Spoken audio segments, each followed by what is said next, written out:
Day six. Here we go. Day six of 100. Day five ended really messy for me. Um, yeah, being human is interesting. There's a lot of emotions, and I've been spending a lot of time observing, not projecting, not participating in, but just observing the array of all of the changes that are happening in my life right now. And it's shifted into fire yesterday. Crazy fire. Like I did a TikTok on it and then I deleted it and then I did a different one because the first one was way too much information, as always. But anyway, and then today is just this, okay, nothing changes unless something changes. And I've been investing a lot of my time and energy. I have an amazing career. Like I have built an amazing thing. And it is the most rewarding experience. And I love it a lot. And over the last 6 months, I've been processing how do I balance everything between trying to sustain a relationship or not sustain, but build a relationship because I need to build things. Um, my children are adults and they're building their lives and participating in that. A social circle, friends. I live in a city where I don't really know anyone. I have one really incredible sister here. Thank God.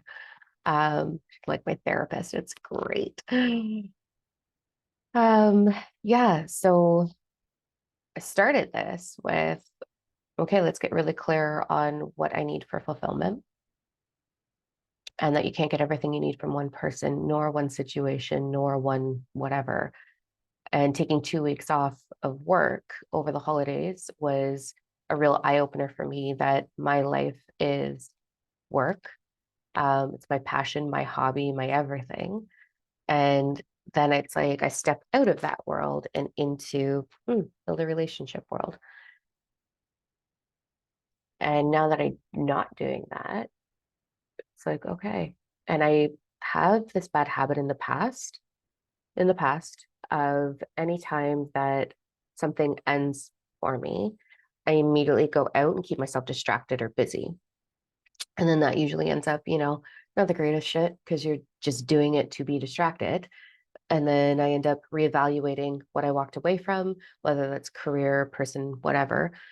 And then that like romanticize it and then want to go back to it. And I can't live that anymore. So today is the realization of like, oh, don't go into that habit. Don't do that. That's an old pattern that does not work for you. You're not going to stay clear. So what's going to make me stay clear? So today I am back to work after 2 weeks off, which thank goodness my heart is like, whoa, so big today. And I looked at my schedule and I'm really good with my schedule. I have a very firm belief that if you don't manage your day will manage you. And there's many things that I do for myself, my company, my mentors that I'm training and that are up and running, those ones for everything in my life. And I do fill my bucket. So I manage my day very precisely. Everything is scheduled, including eat lunch, because otherwise I'm going to forget and that's not taking care of me.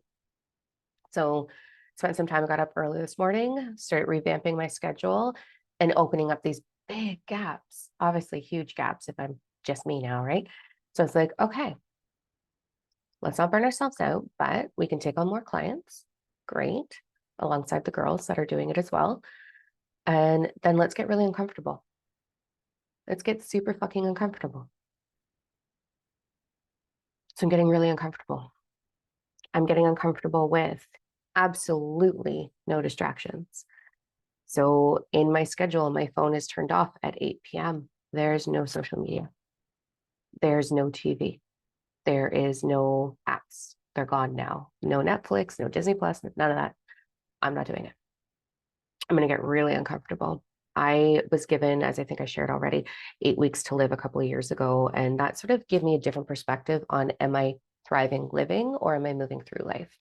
And I really do need to live. I desire to live through my life. I don't want to waste a breath or a minute or a day because it can be gone in a heartbeat. And so I looked at my schedule, canceled all my apps, alarm on my phone, it turns off at 8 p.m. so that I can't distract myself. And I'm going to sit in uncomfortability, like I'm going to be uncomfortable. Um, and what is my soul, my compass, my emotional body, my inner child? Well, that time is for them from 8 till 10 because I'm in bed by 10. Um, let's be uncomfortable. What do we desire to enhance our lives with? I have a strong desire to really get good at Spanish. My Spanish is shit. And I do like to travel a lot to Central America. So I have a strong desire. Do I have the drive for that? Maybe not yet. The discipline for that? Probably not yet. Because it takes a lot of discipline to create a big change. And to me, learning a language is a big change. I experience dyslexia. I don't like to own anything. And language is not easy for me. But I'm okay with the challenge, but it's a little bit daunting. So I think I'm going to let myself emotionally move into that choice. But I downloaded the app, of course, because in a moment of inspiration, I'm like, I'm going to do this and this and this and this and this and blah. And I was like, calm down. Let's just be one uncomfortable step at a time. So part of my surrender is no distractions after 8 p.m. What's going to fill me up? I have also created I have a long hallway, and I went and picked up some sticky notes. And every time I have a moment of clarity or a fiery inspirational thought or a advice guidance to my younger self, it goes on a sticky note and it goes on that wall. And I'm going to cover that wall with my own inspiration. And I feel that that's going to grow. And I have one other client doing that with me right now. We just had a beautiful conversation. She's going to do the same thing. And I feel like that's just going to offer me being really, truly in touch with what I'm bringing to the world. Because, the law of inspired action flows through you so fast and then you forget it.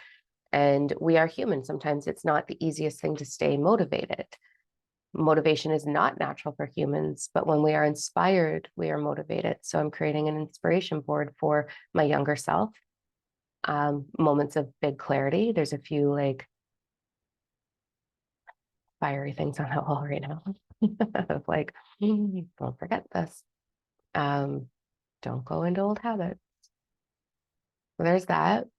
I still a little bit topsy-turvy with my emotions, like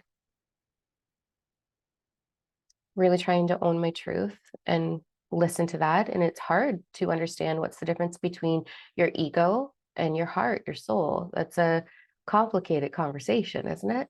And sometimes we don't know what's what. And so to tell the difference between the two, my approach, if I've been processing it for longer than a day, it's my ego. If I've questioned it or whatever for longer than 3 days, the answer is the answer I don't want because I'm in avoidance. So it's really interesting journey to sit in silence. I did it last night. I turned everything off at 8 o'clock last night. And I sat there, and I'm a 70s baby, right? So that's what we did, man. Like we could sit on our bed and be off in thought or nothingness. We didn't have cell phones and we weren't allowed to be in the living room watching TV. It was outside or in your room kind of thing. So I'm really good at sitting and being nothing, really, really good at it. And I found myself last night just sitting there, numbed out, not spaced out or not disconnected, but just in flow, like a awake meditation sort of thing. And that's easy for me. And I do meditate like an hour to 2 hours every single day. It's how I get my downloads for the Galactic membership. That's how, like, it's part of my job. It's also part of fueling myself. But there comes a point where, okay, 2 hours is enough, right? Like, stop, come back to your moment of being human.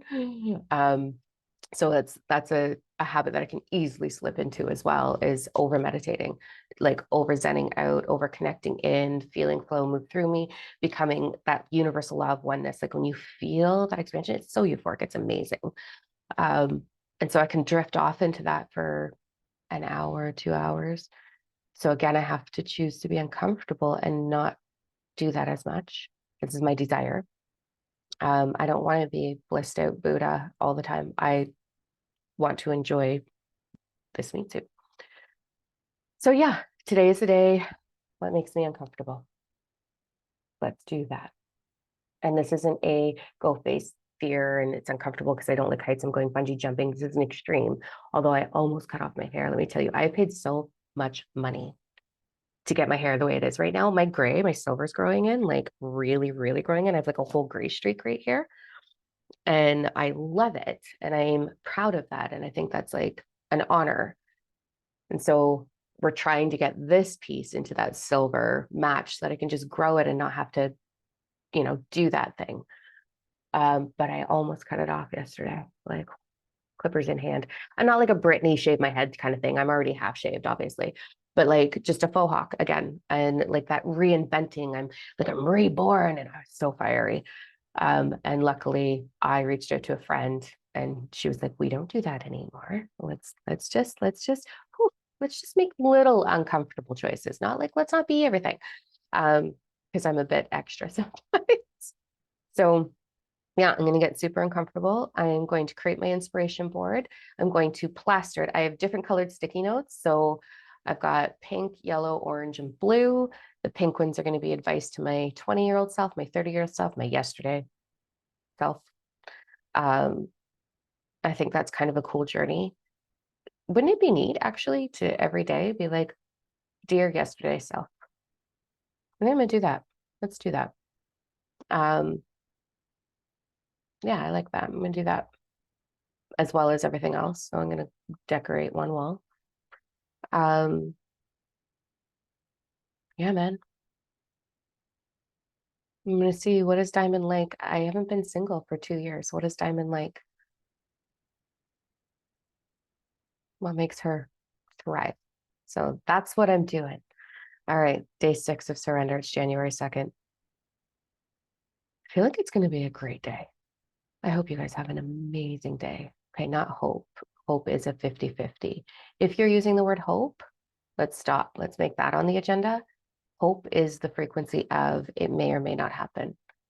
And I don't wish that for anyone. So I'm sending love to you having a day that serves you in the most beautiful way. Let's shine. All right. Mwah. Day 6. See you soon.